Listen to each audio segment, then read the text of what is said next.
மெட்ராஸ் ஸ்டைலில் செம்ம டேஸ்ட்டான சிக்கன் பிரியாணி வீட்டில் எப்படி செய்கிறதுன்னு பார்க்கலாமா? அதுக்கு ஒரு டபரால் ஃபஸ்ட்டு எண்ணெய் விட்டுக்கலாம். பட்டை வகைகள் இன்க்ரீடியண்ட் எல்லாமே கமெண்ட் செக்ஷனில் கொடுத்துருக்கேன், வேணுன்றவங்க ரெஃபர் பண்ணி பாருங்கள். இப்போது வெங்காயம் ஆட் பண்ணிக்கலாம்.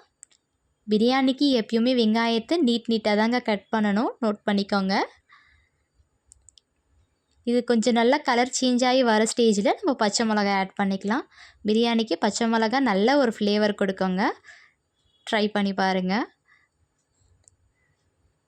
இப்போ இதை நல்லா வதங்கினதுக்கப்புறமா இது கூட நான் தக்காளி சேர்த்துக்கிறேன். தக்காளி நல்லா குழைய வதங்கி வரணுங்க. இப்போ இந்த ஸ்டேஜில் நான் இஞ்சி பூண்டு பேஸ்ட் ஆட் பண்ணிக்கிறேன். இஞ்சி பூண்டு பேஸ்ட் ஆட் பண்ணதுக்கப்புறம் கிட்ட இருந்து கலருங்க, இல்லைன்னா அடி பிடிச்சிருங்க. தண்ணி எதுவும் சேர்க்க வேண்டாம், ஊற்றிருக்கிற எண்ணெயே நமக்கு கரெக்டாக இருக்கும்.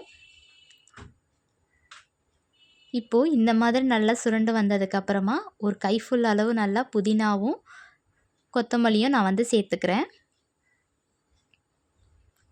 இப்போ நம்ம இதை நல்லா கலந்து விட்டுறலாம்.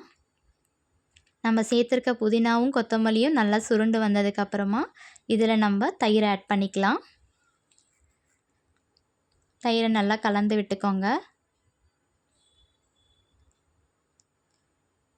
இப்போ இந்த ஸ்டேஜில் மசாலாஸ் ஆட் பண்ண ஸ்டார்ட் பண்ணிடலாம். ஃபஸ்ட்டு குழம்பு மிளகா பொடி, கொஞ்சம் மஞ்சள் பொடி, கலருக்காக கொஞ்சம் காஷ்மீரி சில்லி ஆட் பண்ணியிருக்கேன். தண்ணி எதுவும் சேர்க்க வேண்டாங்க, எண்ணெயே கரெக்டாக இருக்கும். மீடியம் ஃப்ளேமில் வச்சு நல்லா கலரி விட்டுக்கோங்க.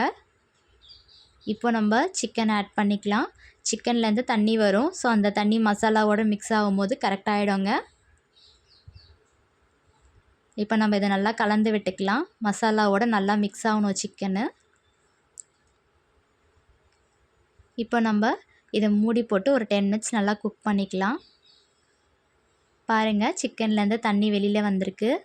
இப்போ இதை நல்லா கலந்து விட்டுக்கலாம்.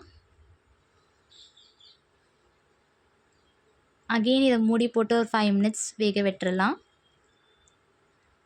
இப்போ நம்ம தண்ணி விட்டுக்கலாங்க. இப்போது ஒரு கிளாஸ் அரிசிக்கு 1.5 கிளாஸ்ன்ற அளவுக்கு நான் தண்ணி எடுத்திருக்கேன். நான் இன்றைக்கி 3 கிளாஸ் அரிசி தான் போட்டிருக்கேன். அது தாராளமாக ஒரு 5லேருந்து 6 பேர் வரைக்கும் நீங்கள் சாப்பிட்லாங்க. இப்போ இதை கலரி விட்டு மூடி போட்டு ஒரு கொதி வர வரைக்கும் வெயிட் பண்ணலாம். இப்போ பாருங்கள், கொதிக்க ஸ்டார்ட் ஆகிடுச்சு. இப்போது நல்லா கலந்து விட்டுக்கோங்க இதை. இப்போ நான் என்ன பண்ணுறேன்னா, இது கூட ஒரு லெமன் ஜூஸ் எடுத்து வச்சுருக்கேன், அதை ஆட் பண்ணிக்கிறேன். இப்போது உப்பு சேர்த்துக்கலாங்க. உப்பு ஒரு கல் எக்ஸ்ட்ரா இருக்க மாதிரி பார்த்துக்கோங்க, ரைஸ்க்கு அப்போ தான் கரெக்டாக இருக்கும். இப்போது அரிசி போட்டுக்கலாம். இன்றைக்கி நான் பாஸ்மதி ரைஸ் ப்ரோக்கன் தாங்க எடுத்திருக்கேன். உங்களுக்கு வேணும்னா நீங்கள் சாப்பாட்டு அரிசியில் கூட செஞ்சு பார்க்கலாம். இதே மெத்தடில் டேஸ்ட் நல்லா இருக்குங்க. இப்போ இதை ஒரு வாட்டி நம்ம கலந்து விட்டுக்கலாம்.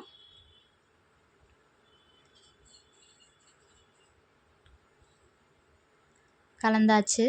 இப்போ நம்ம அதை மூடி போட்டு ஒரு 10 மினிட்ஸ் நம்ம வெயிட் பண்ணலாம். இப்போ 10 மினிட்ஸ் கழிச்சு ஓப்பன் பண்ணி பாருங்கள், ஒரு 80% நல்லா வெந்திருக்கு. இப்போ இதை நம்ம நல்லா கலந்து விட்டுக்கலாம். பூ மாதிரி கலரை விடுங்க, இல்லைன்னா கொஞ்சம் அரிசி ஆல்ரெடி ப்ரோக்கன் தான், இன்னும் ப்ரோக் ஆகிடும். மசாலாவோட நல்லா கோட் ஆகணும். இப்போ இதை நல்லா கலரி விட்டுட்டு ஒரு ஃப்ளாட் சர்ஃபேஸ் மாதிரி நல்லா மட்டம் பண்ணி விட்டுக்கோங்க, ஏன்னா இப்போ நம்ம டம்ப் போட போகிறோம்.